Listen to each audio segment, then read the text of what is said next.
after a sharp increase in shootings by police in 2021, including those of suspects who did not have guns. The Los Angeles Police Department will audit and revise how it trains officers in the use of deadly force, officials said Tuesday. Chief Michel Moore said at a meeting of the Civilian Police Commission that the LAPD is conducting a deep dive into its training program to assess whether it properly outlines existing department policies, which have gotten stricter in recent years, and makes clear to officers the reverence for H.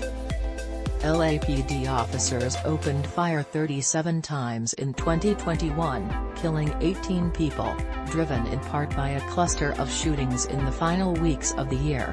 That compares with 27 LAPD shootings, 7 of them fatal, in 2020, and 26 shootings, 12 of them fatal, in 2019.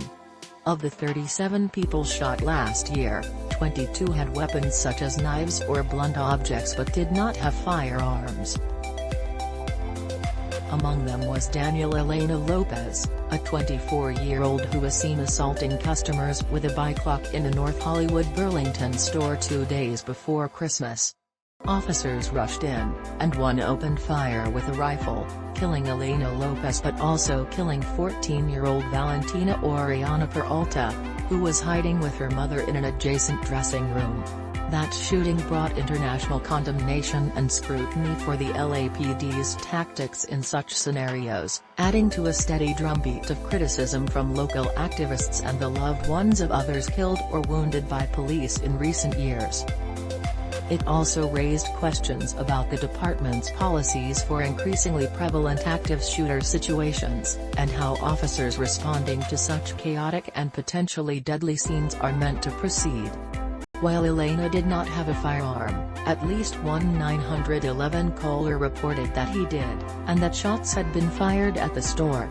Officers were informed of this report, and of the fact that there were other customers sheltering in place at the store, before they entered.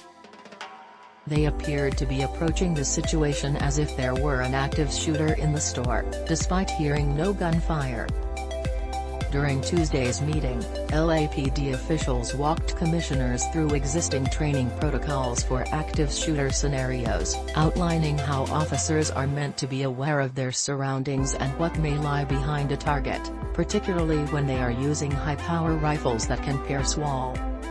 They are also meant to listen for gunfire and reassess the situation if they hear none, officials said.